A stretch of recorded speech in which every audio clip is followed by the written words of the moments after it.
The iron gates screamed open on their own. Mara didn't touch them. She was standing 3 feet back, her small bag clutched to her chest, her breath forming clouds in the cold evening air. The gates just opened. Slowly. Like they had been waiting for her. She should have run. Every instinct she had built up over 12 years of being passed from one unwilling relative to another told her to turn around, walk back down the hill, and never look at the Voss mansion again. But where would she go? Back to Aunt Sarah's house where she slept on a mat near the kitchen fire. Back to the village where people looked at her with pity in their eyes and nothing in their hands. No. Mara picked up her bag and walked through the gates. The village of Ashwick had always whispered about the Voss mansion. Children dared each other to touch the outer wall and run. Mothers used it as a warning. Behave yourself or the Voss spirits will come down from that hill and take you in the night. Mara had heard those stories her whole life. She had believed them too, once. But that was before a man named Mr. Dread arrived at her aunt's door that morning, rain dripping from the brim of his black hat, a sealed letter in his gloved hand. "Are you Mara of Ashwick?" he had asked. "I am," she said, wiping her flour-covered hands on her apron. "Then I have news that will change your life." He paused, studying her face the way people study a painting they are not sure they understand. "You are the last living heir of the Voss bloodline. The estate, the land, and everything within those walls belongs to you. Legally and entirely." Aunt Sarah had dropped her cup. It shattered on the stone floor and nobody moved to clean it up. "That can't be right," her aunt said, her voice high and strange. "She's nobody. She's just a girl. She is a Voss, Mr.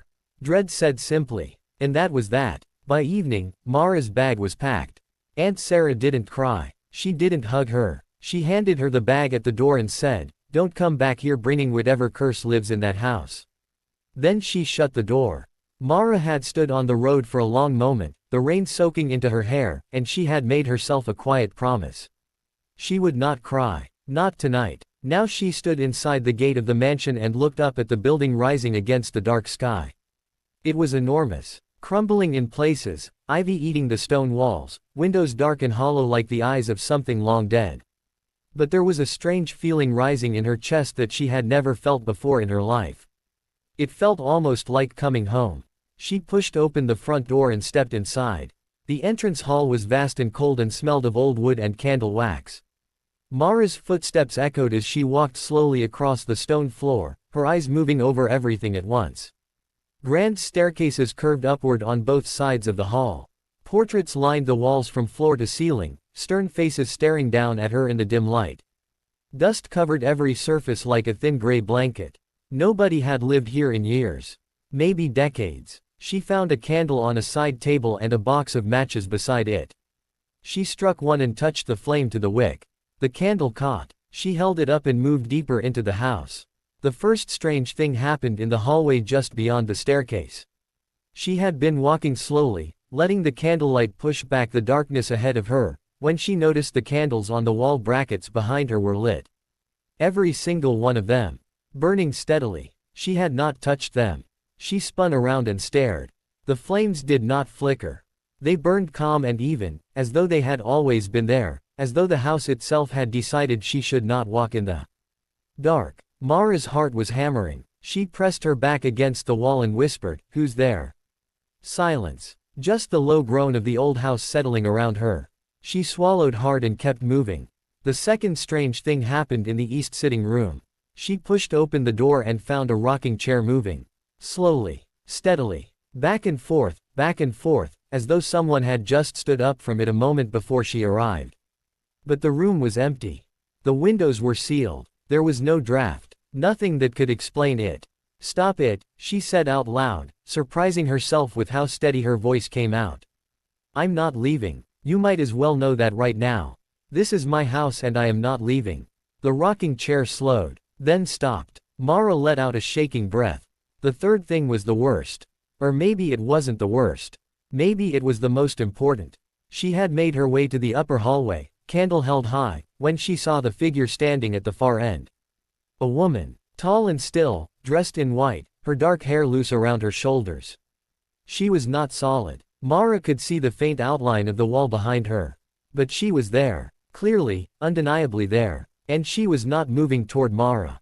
She was not threatening her. She was simply standing at the end of the hallway, her head tilted slightly, looking at Mara the way someone looks at a person they have been desperately waiting to see. Mara's candle trembled in her hand. Because the woman's face was familiar. Heartbreakingly, impossibly familiar. It was the face from the photograph. The only photograph Mara had ever owned.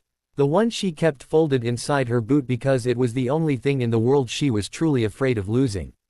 It was her mother. Mara's voice broke into a whisper. "Mama." The figure raised one hand slowly. Not waving, not beckoning, just reaching. The way a mother reaches for a child she has not been able to touch for a very long time. Then she was gone. Mara stood alone in the dark hallway, tears running silently down her face, her whole body shaking. But she was not shaking from fear anymore. She was shaking because for the first time in her entire life, someone who loved her had looked her in the eyes. And she understood, deep in her bones, that she was going to find out the truth about what happened to her parents if it was the last thing she ever did. She found the hidden library the next morning. It was behind a bookcase in the study, triggered by pulling a thin red volume with no title on the spine. When it came loose in her hand, the entire bookcase swung inward with a low grinding sound, revealing a narrow room lined floor to ceiling with journals, letters, and rolled documents tied with faded ribbon. Mara sat on the dusty floor and read for hours. And with every page, the world she thought she understood crumbled away and was replaced by something darker and more painful and more infuriating than anything she had ever imagined. Her parents had not abandoned her. They had been taken, deliberately, by a man named Lord Aldrin Cray, the most powerful landowner in the region, who wanted the Voss land deed, a document so legally binding that whoever held it controlled rights to half the region's farmland and waterways. Her parents had refused to sign it over. So Cray fabricated a crime, produced false witnesses, and had them removed in the night like they were nothing. Mara found a letter addressed to her in her mother's handwriting. "My darling Mara, if you are reading this, then you found your way home. I always knew you would. The house will keep you safe. We will keep you safe. Do not be afraid of what you see in these halls. We never left. Find the deed. It is yours. It has always been yours. You are a Voss. You are everything." Mara pressed the letter to her chest. Then she wiped her face, stood up, and went looking for the deed. She found it sealed inside a locked iron box behind a loose stone in the fireplace. She had just broken the wax seal when heavy knocking shook the entire front door. Lord Cray was tall and silver-haired and dressed in expensive clothes designed to make people feel small. He had 2 guards behind him and a smile that did not reach his eyes. "You must be the orphan girl," he said smoothly. "I have papers here that will transfer everything cleanly. A fresh start. Isn't that what you want? Come in then," Mara said quietly. The moment Cray stepped across the threshold, the house woke up. Every candle blazed to life. The temperature dropped sharply. The portraits shifted, every painted face turning to stare directly at him. The guards stumbled back outside and did not return. At the top of the staircase, the woman in white appeared.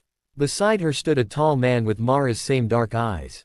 Her father. Cray's smile collapsed. His face went the color of ash. Mara stepped forward and held up the deed.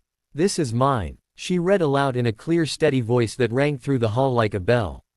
The forged papers in Cray's hands blackened and crumbled to ash. He ran without looking back. Silence fell over the house like a warm blanket. Mara looked up at the staircase.